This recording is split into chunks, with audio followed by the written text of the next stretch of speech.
This is the Financial Beat, helping you hit all the right notes in your financial plan. So sit back as we strike up the band. The Financial Beat with Logan Sadler starts now.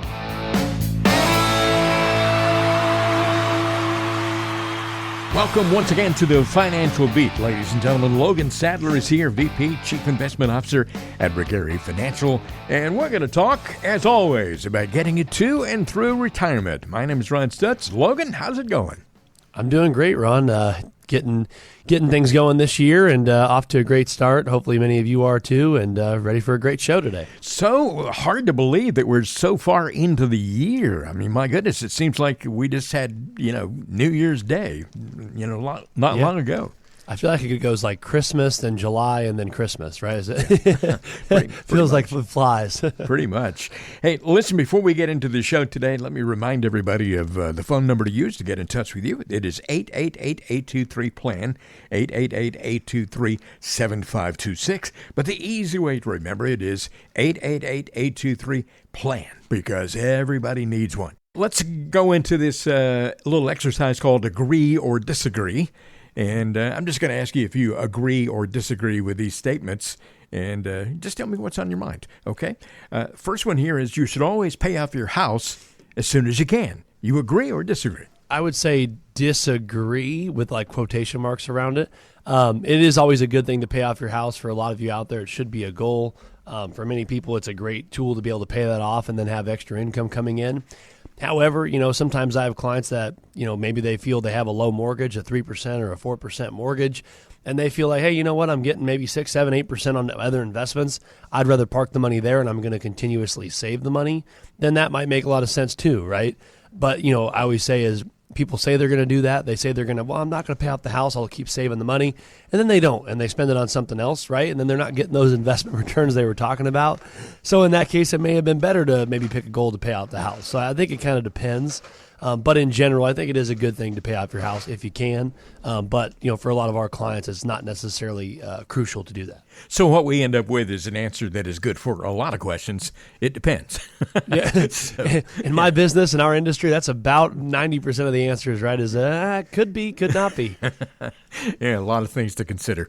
Okay, agree or disagree? Individual bonds are better than bond funds. It depends. On this one, I would say for the most part, probably not, right? For most people out there, bond funds are a pretty good spot for some of you to put money when you're looking at having, some more diversification, because a lot of people aren't necessarily sure what individual bonds they're buying unless you have an advisor that's able to kind of educate you on the different credit ratings and different durations of those. But bond funds are a great, easy way to invest for people that are looking to maybe try to shield some exposure from the market. However, understanding risk, that there is still some risk with bond funds, of course, just depending on the fund it's in. So I would say on that one, I probably would disagree for the most part. Okay, here's another one. I think you're probably going to have the same answer. Nobody needs life insurance once they've retired. I would say I disagree with that. Not everybody needs it, but I would say nobody needs it is not true, right? I think there's a lot of people out there. We talk on the show a lot about income replacement. I was just working on a plan right now, finalizing for a person that's coming on board with our firm. And in their family situation, they have a really good pension. They got some Social Securities.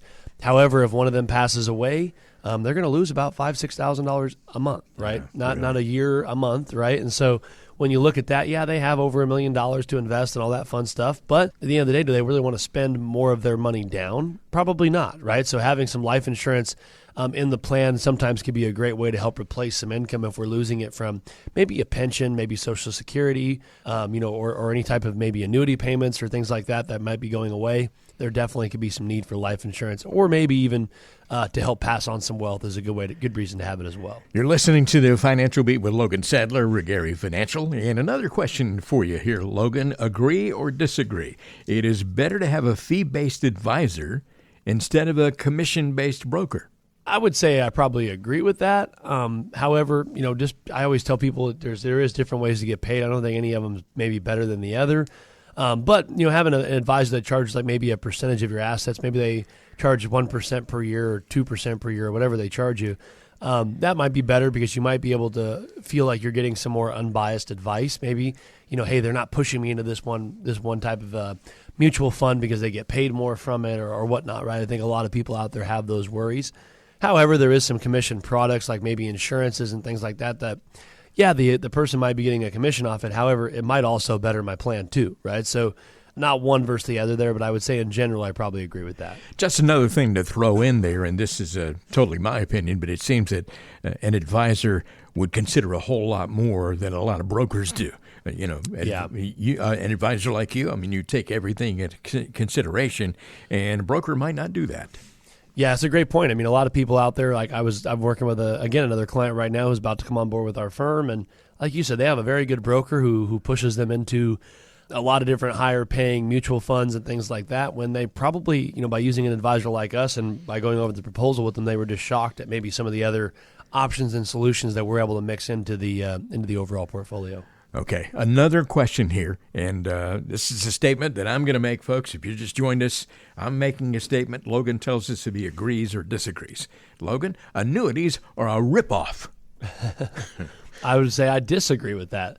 I think annuities are just like any other financial tool, right? We talk a lot about on the show about, stock market, bonds, mutual funds, ETFs, real estate investments. All those could be good. And just like annuities, right? A lot of those could be good as well. There's a lot of bad stocks out there. There's a lot of places I would tell you not to put your money. And there's a lot of annuities out there I would tell you probably not to put your money depending on your goals. However, there's also a lot of really good annuities. There's a lot of these firms out there. I hate annuities and you should too, right? For some of you out there, if you have $1 million, you probably don't want $999,000 in an annuity, right? Yeah. But maybe you want $200,000 in there that's going to be safe, or maybe going to pay you some income. You might want more than that, right? It just kind of depends on what the client's goals and needs are.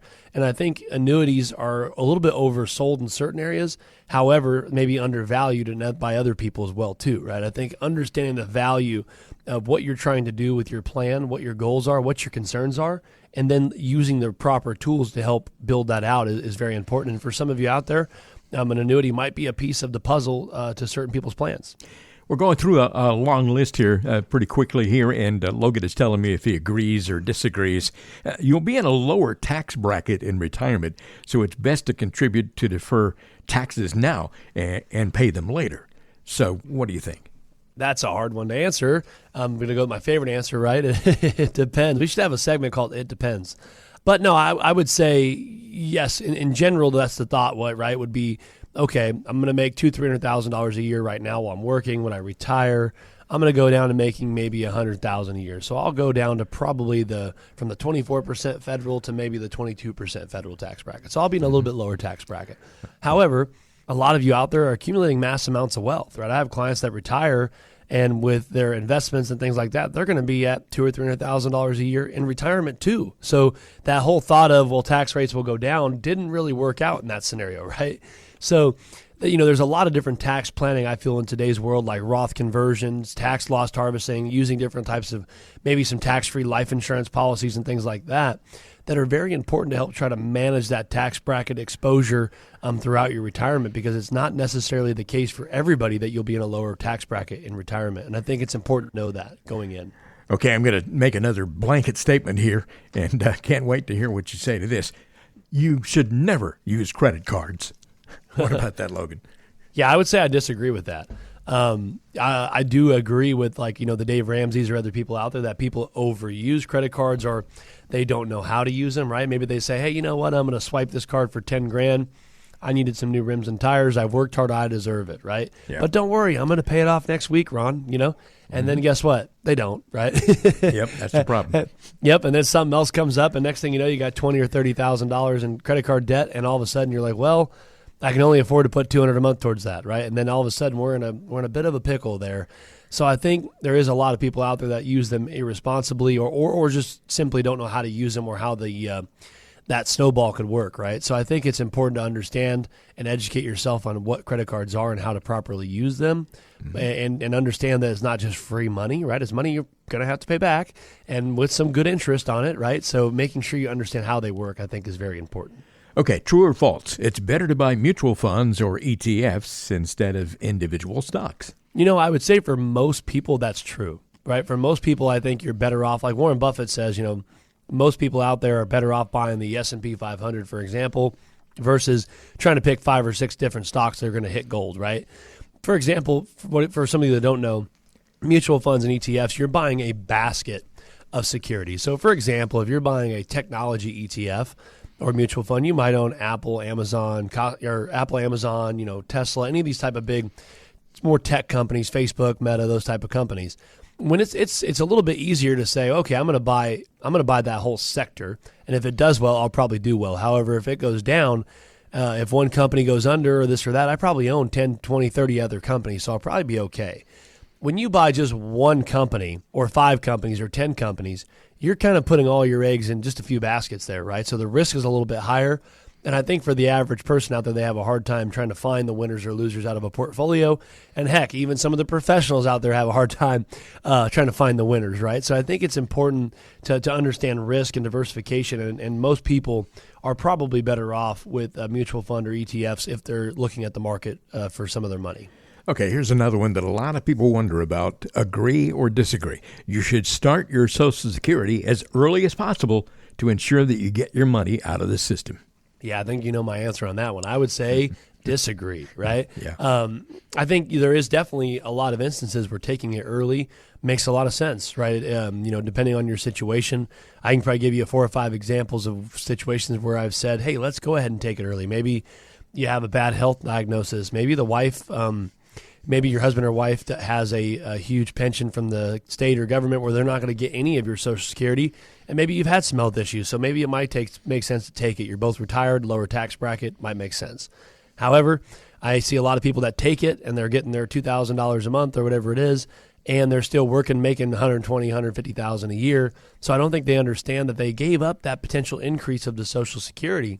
Also, right, they're looking at probably a little bit higher tax on that Social Security than they might have realized. So I think it's super important to kind of outweigh the pros and cons. And that's exactly like this whole segment we went over here. I think a lot of those questions are very, very good statements and things like that. However, I think it's really important. We talk about personal finance, right? And I think a lot of people out there are pretty amazed how unpersonal their financial plan is. And that's exactly what we do here at Regary Financial, is help you craft a customized retirement plan that is actually personally fit to you based off of your goals, your decisions, and how much money do you have saved? What are your investment goals? What's your risk tolerance? What should we be doing as far as diversification and things like that, right? When to take Social Security? What are taxes going to look like? All those fun and interesting topics that a lot of you have questions on. You need to make sure that inside your plan, you have the answers for your portfolio, for your retirement. And that's exactly what our firm has helped people do for a number of years, help craft those individual customized retirement plans. So give us a call, come in for that discovery meeting, and let's see if we're a good fit to help bring you to and through retirement. Make sure that you make the right decision when it comes to your money, especially when things like, Social Security are on the table. It's important to know the right time to do it, to optimize all your opportunities and to avoid making big mistakes. The number to call to have a conversation with Logan Sadler is 888-823-PLAN. That's 888-823-7526. Call that number today and leave your name and your phone number. You'll get a call back first part of the week from the good folks at Regary Financial, and you can arrange to have a conversation with Logan that we call it a discovery meeting, because he's discovering things about you. You're discovering things about him. You kind of get to know each other a little bit, and then you can decide if you'd like to move on from there. But in the process, you will get the answers to some of your basic questions, and certainly it will be a very lucrative conversation, because it's not going to cost you anything and not going to obligate you to do anything at all, but you get a lot of good information out of it. One more time, it's 888-823-PLAN. Logan Sadler is Vice President and Chief Investment Officer at Regary Financial, 2 locations, Hemet and also Redlands. I'm Ron Stutz along with Logan. We'll be back with more in just a moment. Like what you're hearing on the show? Did you know that Logan Sadler also has a podcast? On the podcast, you'll hear more discussion about important retirement planning topics like Social Security planning, tax-saving strategies, and much more. Subscribe to the Financial Beat podcast on Spotify, Apple Podcasts, Google Podcasts, and all major podcast streaming services. Okay, we're back now with more of the Financial Beat, and the beat goes on. As they say, Logan Sadler is here. And Logan, of course, works with 3 different generations of client families at Brigari Financial. Many of the clients have been with her for more than 25 years, and there are folks new who come on all the time, a lot of them as a result of this radio show. So thank you for listening today. Logan, a little bit of history for everybody here today. 65 years ago, March 9th, 1959, the Barbie doll made its debut at the American International Toy Fair in New York. And of course, a lot of people have been thinking about Barbie lately because of the Barbie movie that was out. Yeah, I was going to say good timing on that, right? I think that was all you hear about the last few months here was the Barbie movie and a couple others that came out around that time. But yeah, it is rather amazing. 65 years ago. Wow, I wasn't aware. I knew it had been around a long time, but I wasn't sure exactly when. That's quite impressive run that Barbie's had, huh? Yeah, and I was, really skeptical about that movie. I didn't have any desire to see it, but then I finally got roped into watching it, and it actually makes some really good points. It's a lot deeper than you think it's going to be. It talks about, the obstacles that women face and how male-dominated society and all that kind of thing, and stereotypes, and all so the fun stuff. It's really worth watching, and it stars Margot Robbie, who is fantastic, and it's really well done. So I'll have to check that out. I'm embarrassed to say I have not seen it yet, not because I didn't want to or any of that. Just got younger kids, so as you know, the movies aren't the easiest getaway, but yeah, definitely on my list of movies I'd like to check out. I get it, man. Whenever you can. Got another topic of conversation here today. And of course, a lot of what we talk about is, people retiring, and you want to make sure that people can retire comfortably and live the kind of lifestyle they want. But there are lots of folks who get forced into retiring earlier than they planned, or at least being presented with the option to retire. And we found that there are often some common questions that they're asking. Logan, if you would, explain how you help people answer these questions. My first question here is, Logan, should I accept a retirement buyout offer that includes a severance, or take my chances and stay with the job? Yeah, that's a really, really great point. I think this one is my favorite answer, right? It depends. No, I'm joking. Last time of the day, I'll say that, I promise. Well, it really does depend, because there's a lot of stuff you need to know here, yeah. Yeah, what's funny is I'm thinking of a lady probably 3 years ago who came into our office, maybe 4 years ago, right during COVID, and, she had a friend of hers was a client of ours, and she had said, hey, Logan, you know what? I got offered a buyout last year. I took it. I'm not sure if I made the right decision. Mm-hmm. So obviously not much I could do in this time frame because it's already been done, right? So I said, perfect, bring all your stuff in. Let's go over everything. So long story short, this lady made about $85,000 a year. She had about $200,000 to $300,000. I want to say more closer to $300,000 saved for retirement, single her whole life, no kids. So she'd done a pretty good job, putting some money away. And she was 60 years old. Mm-hmm. Now, they offered her a buyout. She worked for one of these larger companies during COVID, as a lot of you may remember. Yep. Seems like decades ago, and also it kind of seems like yesterday at the same time. She got offered this buyout. They said, we're going to give you, I want to say it was around $60,000 to retire now, right? And they were going to pay her health insurance for that next year as well. So she took it, right? And all of a sudden, she comes to see us a year later. So she was about 61. And she goes, hey, Logan, you know what? I think I made the wrong decision here. Took a buyout offer. Well, in this case, Ron, I would say she did probably jump the gun, right? Because that money they throw at you sounds really, really good. However, that wasn't even a full year's salary, right? Mm-hmm. Now, all of a sudden, she's got to pay for medical, right? They only covered a year. So she's got to pay for medical now from 61 to 65 to Medicare age. Right. And, she didn't quite have enough to retire. She was used to making about $85,000 a year and she wasn't even Social Security age yet. And even if she did take it, it was at 62. So the payment wasn't nearly what she had wanted it to be. And all of a sudden we're in a scramble of, I might need to go back to work, or actually I'm probably going to have to go back to work. Yeah. And at that age, she was having a rather hard time finding a job, right? Not that she's not going to, or not that she didn't, but it was a very, very stressful situation where she probably, based off the numbers, if she'd have worked 2 or 3 more years at that job, putting away more money, having things covered, and retiring closer to 65, she probably would have been in a much better situation than taking that buyout early. But it sounded so enticing, right? They're going to give me $50,000, But when you do the math, it really wasn't nearly what she would have needed to make up those years of salary and benefits and all the other stuff. So it's definitely very, very important. And I think it's important to run those numbers and really know your financial plan before ever taking any of those buyout offers. And, of course, a lot of that depends on all the details of the circumstances. I mean, it could be totally different for somebody else. Another question here, Logan. Should I accept a pension buyout and receive a lump sum, or keep the pension as a monthly lifetime payout? Man, these are great questions. I love this segment. So I would say here it really depends, again, because I've seen it both ways where we have a couple of the companies around us like Edison or Kaiser, a lot of these bigger companies that we work with.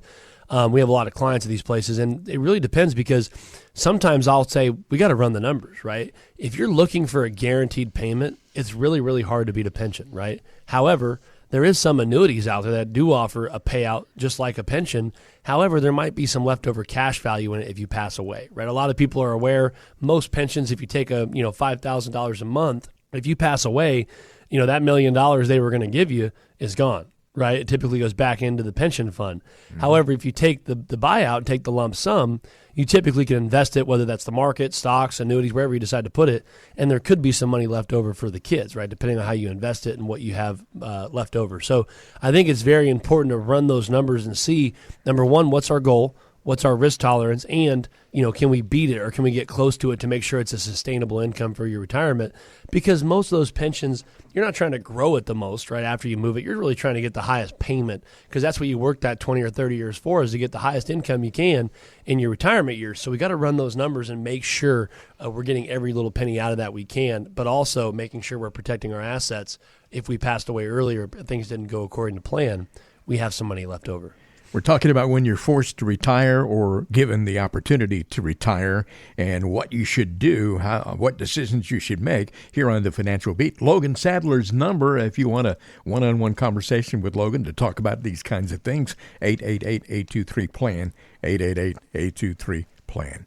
Okay, another scenario here, Logan. If I have the option of taking my severance as a one-time payment or a payout over several months, which one should I choose? Man, these are all. I said I wasn't going to say it really depends on your situation anymore, but you keep forcing my hand here.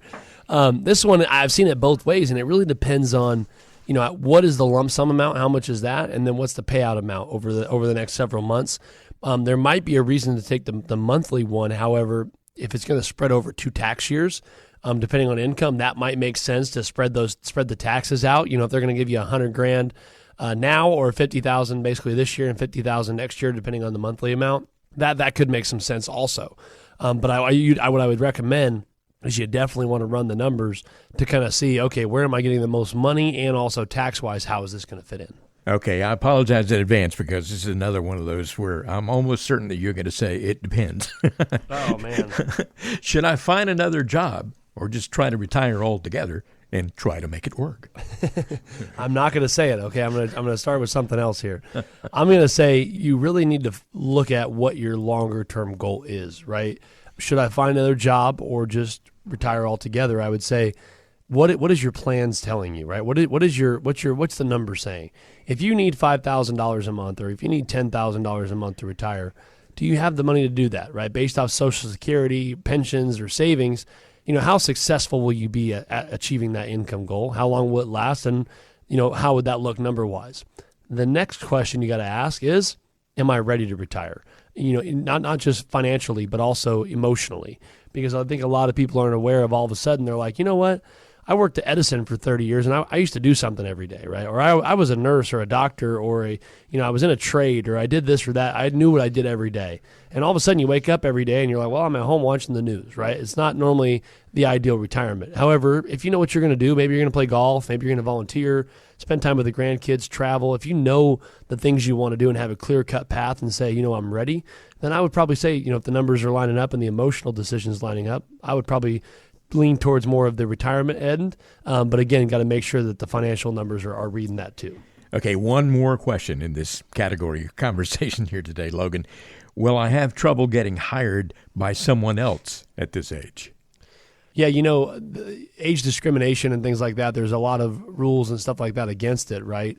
However, it is a consideration, I think, for some employers when they're looking at, hey, you know what, I got to bring in this 65-year-old person who wants $150,000 a year, or I can bring in this 25-year-old and pay them $60,000 a year for them to start out, right?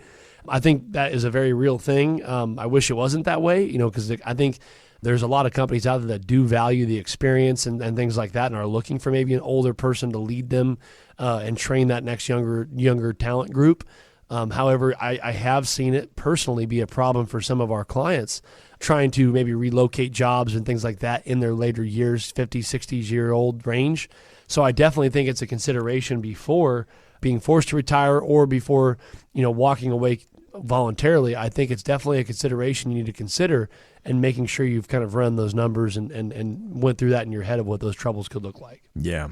A lot of folks out there fit into this category that we're talking about here. Maybe they are forced to retire or at least given the option of stepping away from the job. And circumstances vary, from case to case. And a lot of people out there may be affected by this kind of thing going on right now as companies downsize and all that sort of thing. If someone wants to come in and have a conversation with you, Logan, what's that conversation going to look like? Yeah, so one of the things our firm we really pride ourselves on is being an independent financial firm that really tries to put our clients' interest first, right? And I think that's what everybody should be doing in the financial industry. Yes, there's rules and regulations that say we have to do that. However, there's a lot of people out there I see not necessarily following that. And one of the things we do at our discovery meeting is it's really just a great time for you to ask a lot of questions. We answer a lot of these things on the radio show, and as you could tell, me and Ron enjoy going back and forth and going over all the fun topics. But you might have some specific questions to your situation that you might want answered. And that's what that discovery meeting's for, is just a chance for us to get to know each other, you to ask those questions, and obviously for us to show you what it is our firm does and how we do it, and then obviously be able to illustrate the impact that our firm could have on your family's retirement. So if you're one of those people out there that's saved well for retirement, you're getting close, maybe you're just about to retire or maybe just started retirement and you're looking for a financial team to help put the pieces together in your retirement plan, definitely think you'll get a lot of value by making that phone call. It is like putting together all the pieces of a big puzzle. Talk to Logan Sadler about it. 888-823-PLAN. That is 888-823-7526. Call that number today at Regary Financial, and you can arrange to have a conversation with Logan Sadler. We call it a discovery meeting. It's not going to cost you anything and not going to obligate you to do anything at all. Once again, that number is 888-823-PLAN. Remember that at Regary Financial, they have great partnerships with local CPAs, attorneys, real estate agents, mortgage lenders, Medicare specialists even, to help offer well-rounded guidance in everything related to your retirement, everything that their clients need. They want to talk about it. And you will get that conversation with Logan at first for no cost whatsoever and no obligation down the road. It is a phone call you need to make. And if you want to call it right now, it's 888-823-PLAN. I'm Ron Stutz along with Logan Sadler. You're listening to The Financial Beat, and the beat will go on in just a moment. Does it feel like you and your financial advisor aren't on the same page? Not quite my tempo. Were you rushing or were you dragging? Logan and the team at Regary Financial can stay in tune and on rhythm with you. Keep listening to The Financial Beat. Welcome back to more of The Financial Beat. Logan Sadler is here, and Logan is on the radio every week with this show. And if there are past shows that you have missed, you can go back and check the podcasts, and they're available wherever you get your podcast. But also, there are videos on YouTube that are available. Logan, tell folks how they can get access to all of that good information. Yeah, you can head over to the YouTube platform, type in YouTube, and then also punch in The Financial Beat with Logan Sadler, just like the name of the show here. And basically what it will do, bring you right there to our page. And we upload videos there each week on different retirement topics that a lot of you have either written in about or commented on, or when you come in for the discovery meetings, a lot of the first questions people will ask. I typically will try to put those in a good, fun, 3 to 5 minute video to get those questions answered for you. And again, they're uploaded weekly for you. So head over to the YouTube platform. Again, type in The Financial Beat, click subscribe, and follow along. and they're extremely well done. I'll say that. And again, go to youtube.com and Financial Beat, and you will have all this information pop up for you. You can watch those at your leisure at 4 o'clock in the morning. You can watch some of those videos if you like, just to get more information. It's available to you. Saw a crazy story the other day, Logan, and this is just really insane. A New York City man admitted to smuggling 3 Burmese pythons across the border from Canada to New York. He rode a bus across the border, and he had the snakes hidden in the inner thigh of his pants. Oh, jeez. But they were discovered by customs officers. He was sentenced to a year of probation and a $5,000 fine. I think that guy should have been sent to an insane asylum, to tell you the truth. I mean, that's people wild. are just nuts. Yeah, no kidding. Whenever you watch the news or hear stuff like this, it's just like, wow, man, okay, go for it. Wow. Glad that guy's in New York, not in California, right? Yeah, no kidding. Keep him over there. There are some people for whom no explanation is adequate. I mean, really crazy. It's very true. Will Rogers is a very quotable guy, and a lot of folks, get a kick out of what Will Rogers had to say. What can we learn about retirement planning from the great Will Rogers? I'll give you the quote, and you can tell me what you think about it and what it kind of means to you when it comes to financial matters. Will Rogers once said, there are 3 kinds of men: the one that learns by reading, the few who learn by observation, the rest of them have to pee on the electric fence for themselves. So can you make any sense out of that? That's pretty funny.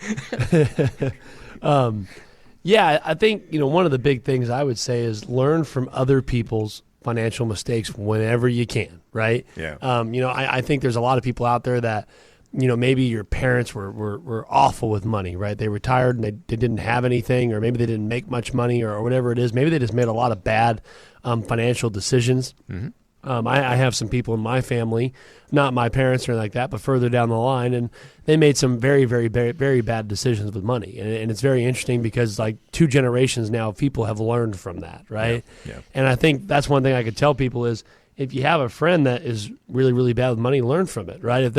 If you have a cousin or a brother or mom and dad, if you're making bad decisions constantly with money, it's easier to learn from their mistakes than from yours, right? You don't want to, whether that's getting in debt, whether that's making bad investment decisions, or whether that's just not even considering money at all, right? So I definitely would think just taking what you can from other people and learning what you can from other people in anything, not just money, but in life, right? I think that's a very, very important lesson that you could do, and sometimes it'll save you a lot of headache.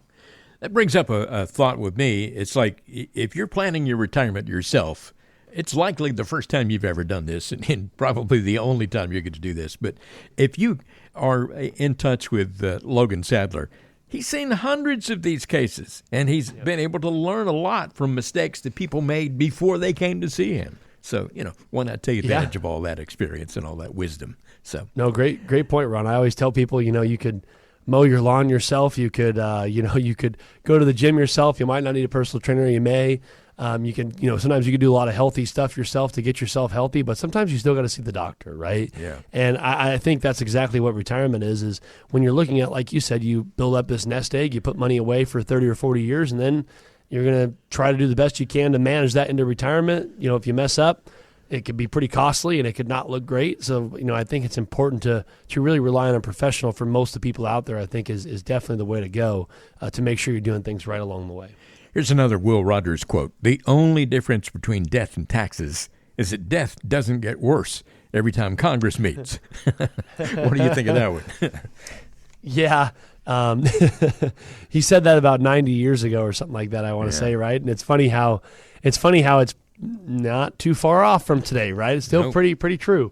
Taxes are only going to probably, if you look at the trajectory of what a lot of people are forecasting, they're probably only going to increase, right? Yep. So I think a lot of people out there, I was just talking with a client yesterday, getting their stuff prepared and going over their plan, and I actually was just shocked when I was able to show them if we did some Roth conversions and some heavy tax planning now, even if tax rates stayed the same, this family could save tens of thousands of dollars, right, on taxes. That's if they stayed the same. But what if tax rates went up? That number would increase dramatically, right?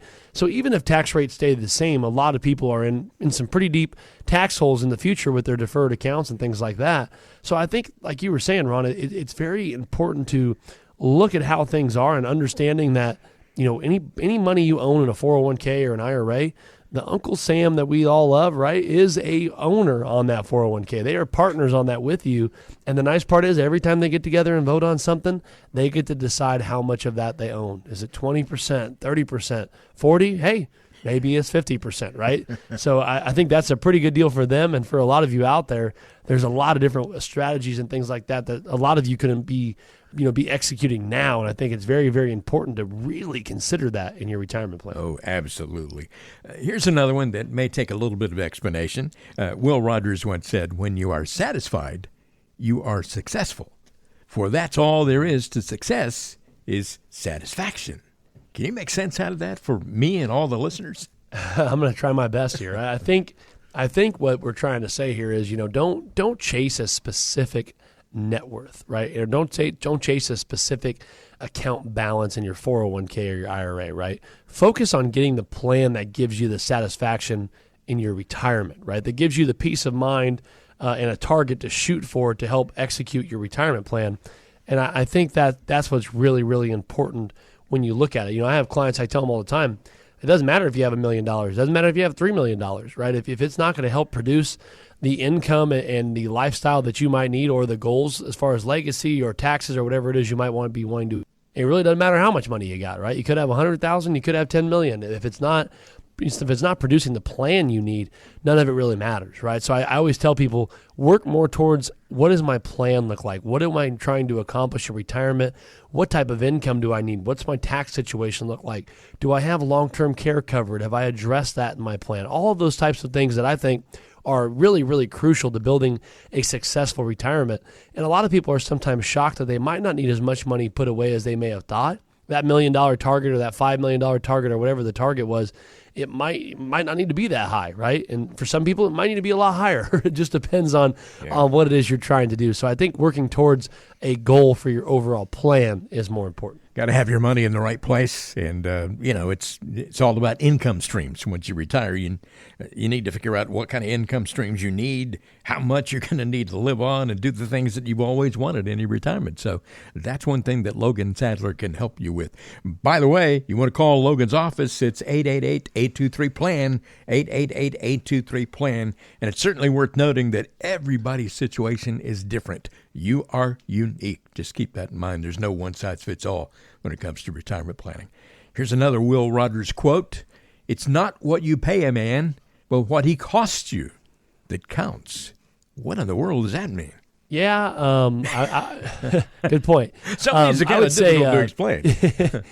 Yeah, I'm trying to work my way through some of these. I would say, don't get too hung up on finding the financial advisor with the lowest management fee, right? I had a client the other day, they really started off the conversation by saying, I don't hear from my advisor that much. I don't feel like I have that much of a customized portfolio. There's not really a relationship there, right? And I said, well, what does he charge you, right? And he said, well, 50 basis points or 75 basis points, right? Under 1%. And okay. And I said, well, here's what we do. We do these 5 or 6 things. Here's how often we meet. Here's your portfolio. Here's where your goals are addressed. Here, really, really customized stuff. And, I said, hey, this is going to cost you 1%, for example, right? And he's like, well, that's a lot more than I'm paying now. It's like, well, but what are you getting now, right? You just said you're not comfortable with what you're getting, right?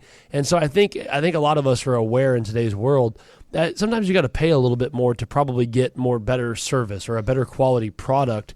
And that could be from, I always use the In-N-Out versus McDonald's, right? And not bagging on McDonald's, but McDonald's has a burger you can get for $1 or $2 or whatever it costs, right? You go to In-N-Out, you might pay $1 or $2 more. However, that thing is consistent. You know what you're going to get. The restaurants are clean, right? It's all that fun stuff. You pay a little more, but you get a whole lot more as far as value goes.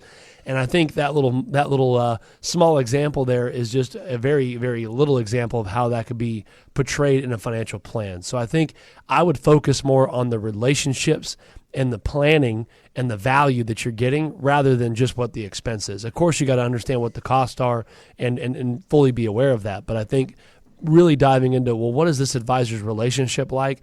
What does my investments look like? But also, what is the value I'm getting in return, and making sure that aligns with what you're looking for. Well, congratulations, Logan. Great job explaining that. Thank you very much. One more for you. I tried my best on that one. Will Rogers quote, the last one, "I'm not as concerned about the return on my money as I am the return of my money." Does that make any financial sense? It actually does. So many of today's pre-retirees echo this statement, right? They're not worried about making that much money. They just don't want to lose what they have, right? Yeah. So many of the people that come in, I ask clients all the time, what are your 3 primary financial concerns with your retirement, right? Can you guess, Ron? It's always, I don't want to run out of money. I want to make sure I have enough to last, right? I want to make sure I have a good income. I want to make sure that all of it is echoing. They want to make sure they don't lose what they have, right? They understand that it might go down a little bit if they're taking money out and things like that, but they don't want to lose 30 or 40 or 50% in a market correction, right? They don't want to have to go back to work in their 70s, right? So I think one of the big things people always say, well, what is it that your firm does, and well, why is hiring a financial advisor important? And I always tell, one of the things that our firm does, I think as good as anybody, is build a customized retirement plan that's really drafted up, that's created to help give clients the peace of mind that they need in retirement, right? We have access to all these different fund products, annuities, insurance products, stocks, bonds, mutual funds, all of that fun stuff, but all of it being crafted to help address all of the concerns of rising taxes, running out of money, stock market risk, right? But also, hey, I still want to make some money along the way. And I think by building a customized retirement plan, you really can help bring that peace of mind to a client that I think is what many of you out there are looking for. So those of you out there where that might have struck home and said, hey, that sounds like me, I definitely recommend give us a call. If you've saved well for retirement or getting close or maybe just about to start, definitely think you'd see a lot of the value in the planning and the preparation our firm does to help get you ready to get to, but also through retirement. Here's a very important phone number, 888-823-PLAN, 888-823-PLAN. That is a number for Regary Financial with 2 locations in Southern California, Redlands and also Hemet. If you'd like to have a conversation with Logan Sadler, that's where you start, 888-823-PLAN. You can have a conversation with him. It's called a discovery meeting. You discover things about him. He discovers things about you. Just needs to know a few details about your lifestyle and what your hopes and dreams are and what you're expecting out of retirement. Logan can help you prepare for it and do it in the right way. Make sure you optimize your opportunities and avoid making big mistakes. Again, the number to call, 888-823-PLAN. You're listening to The Financial Beat. I'm Ron Stutz along with Logan Sadler, and we'll be right back in just a moment. We'll take this quick break, so stay with us.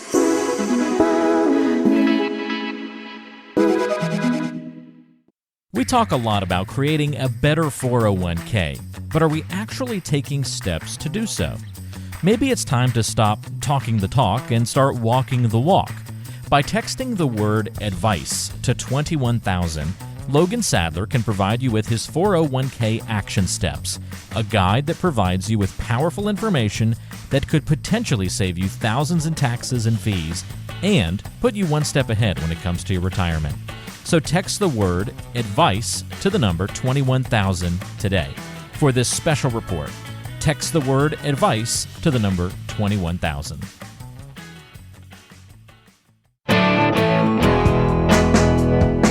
You're listening to The Financial Beat, striking the right chords in your financial plan. Welcome back to The Financial Beat with Logan Sadler. And Logan, of course, has a lot of great partnerships with attorneys, real estate agents, Medicare specialists, mortgage lenders, CPAs, because he takes everything into consideration when he's helping you prepare for getting to and through retirement.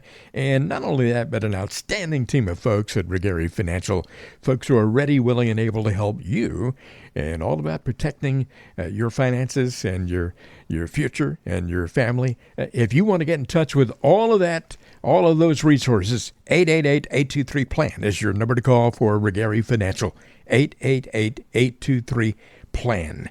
2 convenient offices, one in Hemet, one in Redlands. And if you want to have a conversation with Logan, you can do it on the phone or you can do it maybe via Zoom, depending on where you are and whether it's convenient to, come in or whatever the case may be. 888-823-PLAN. It's not going to cost you a penny and not going to obligate you to do anything at all. Logan, we have some good questions in the mailbag today. Going to get to those in just a second, but let me ask you the first kind of an off-the-wall question here today. I like to do these getting to know you segments so folks can get an opportunity to find out more about you. But what was the happiest day of your life? Man, this is going to be a fun one. Yeah. No, I think it's pretty easy. It's probably similar for a lot of people out there. I'd say two of them. Mm-hmm. I'd say probably, the day you get married and all that is really exciting and fun. Course. I'd say number two, the birth of your kids is probably the number one or number two. Those two things are pretty special, right? It's hard to get better than that, especially if everything goes well. Yeah, if somebody asked me that same question, I would say exactly the same thing. So, what's funny though is it's also like this. Both of them are probably the scariest day of your life. Yeah, right? Exactly. Especially the birth of your kids, because especially as the man, like you don't know what's going on, what they're feeling, and all that, and it's just it's chaos. But it is one of the most beautiful things and one of the most happiest days of your life for sure. I remember when my son was born, my wife said, going through the process, I mean, there's so much pain and everything else. Oh, yeah. And she's calling me names and saying, I'm never going to do this again. and then a few weeks later, an hour later, we're in a recovery room with the baby. And she looks at me and says, I really wouldn't mind having another kid. Isn't that fun? It's crazy. I'll never forget. And then, like you said, right after the birth of our first child, my wife literally said, I think we're only going to have one. And our nurse laughed and said, don't worry, she'll forget very quick. And so like a few months later, like you said, she was like, well, I think I could do one or two more, So exactly. Yeah. It is funny. I can tell you one thing, if men had babies, there'd be a lot of families with one kid. Yeah, we're not as tough as they are. That's for sure. Exactly right. There's no way in the world I'd put myself through that. No, agreed. At any rate, good answer. And, your family's doing well, and so happy for that. And my goodness, you got a lot of fun times ahead because I know both your kids are young, and it's terrific. Thank you. Let's go to the mailbag here. We got great questions today. And the first one comes from Joyce in Paris. And Joyce says, I just inherited about $200,000 in stocks from my dad.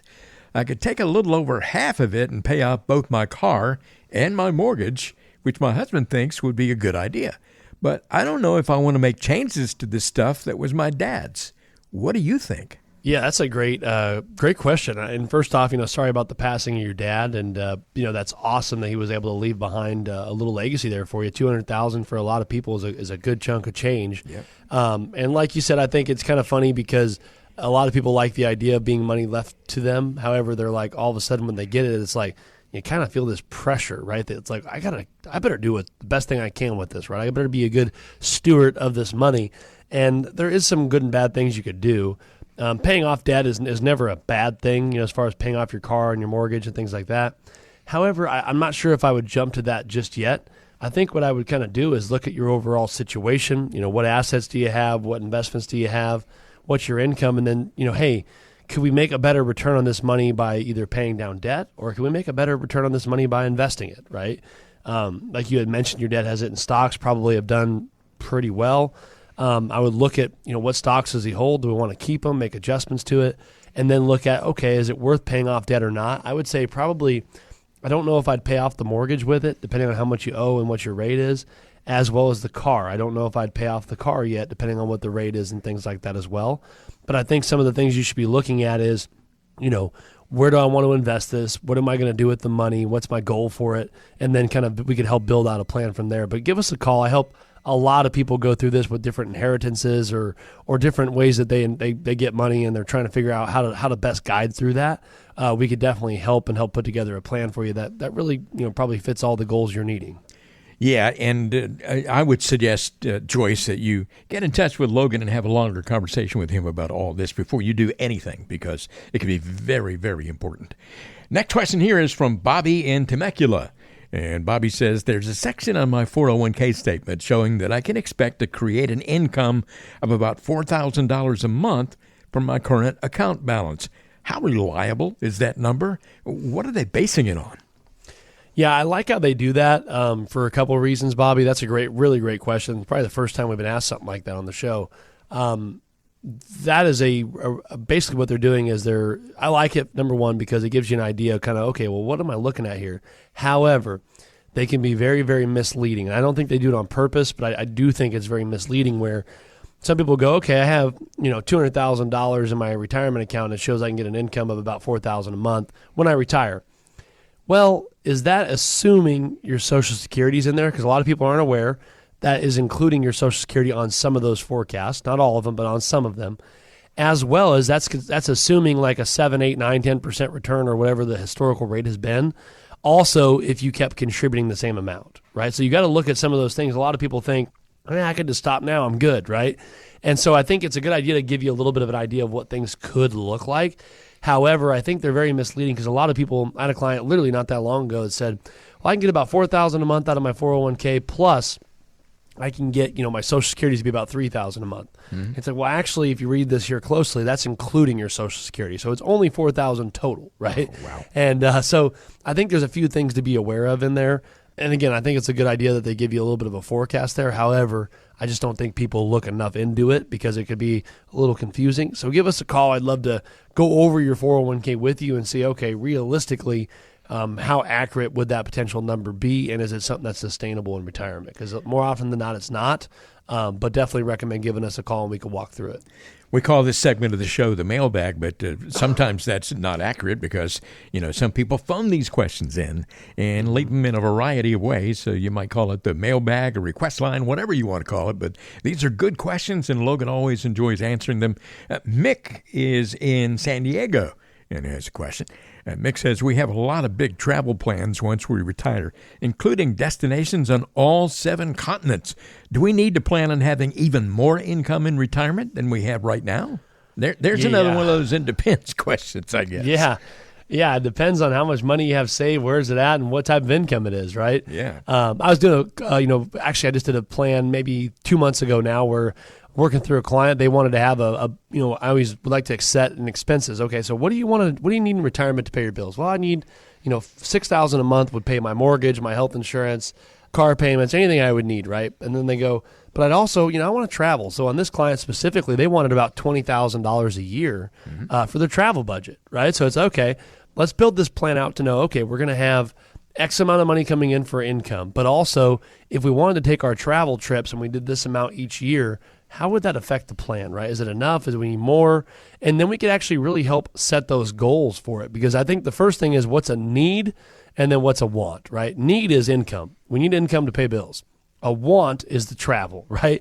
And so making sure we can cover our needs and then also making sure, okay, the wants, how does that fit in there and how can we plan for it? Because like you said, you might need way more income than you have now depending on how much the trips are going to cost based off your income, or you might be just fine. And I think that's one of the things that having a good advisor is able to help, not just sell an investment or put you in a stock or a bond, but really help build out that retirement plan and go over all of those different facets of the retirement plan, like the goals, the ideas, real estate investing, all these different types of things that you're going to have questions on, healthcare, taxes, investments, income, all of those crazy things. And that's really what the advisor should be able to help kind of guide you through in your retirement plan. Thanks for the question, Mick. And also we appreciate Bobby and Joyce sending us those questions. Yeah, really good, thought-provoking questions.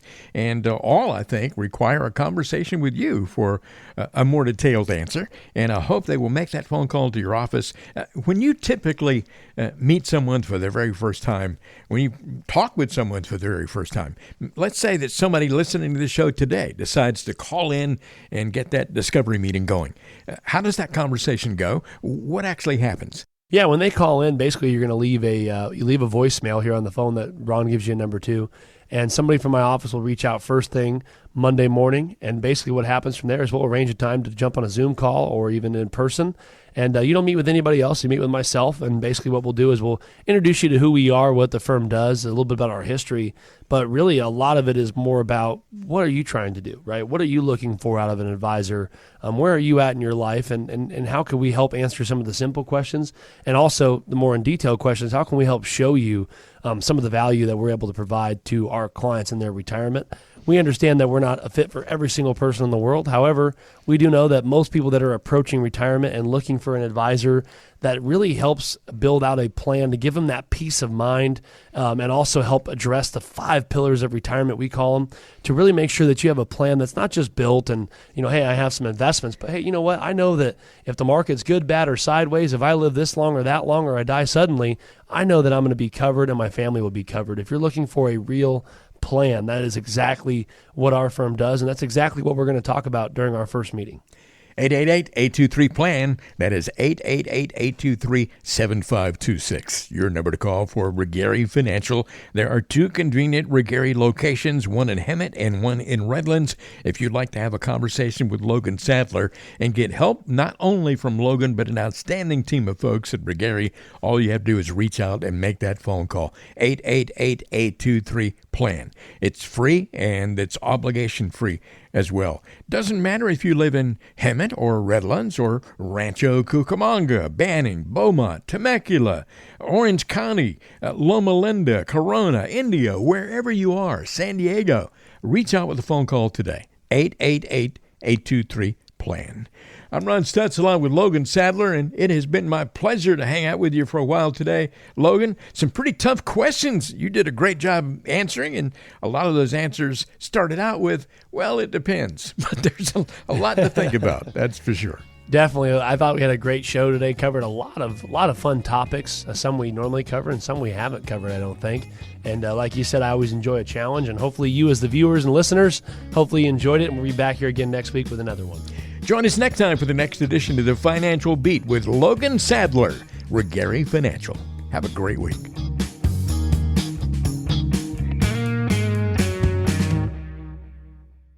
Regary Financial and Insurance Services, Inc. and BD Financial Group, Inc. are separate and independent entities. The information provided in this presentation is presented for educational and informational purposes only and does not constitute financial, investment, tax, or legal advice, nor does it constitute an offer or solicitation to buy or sell any securities.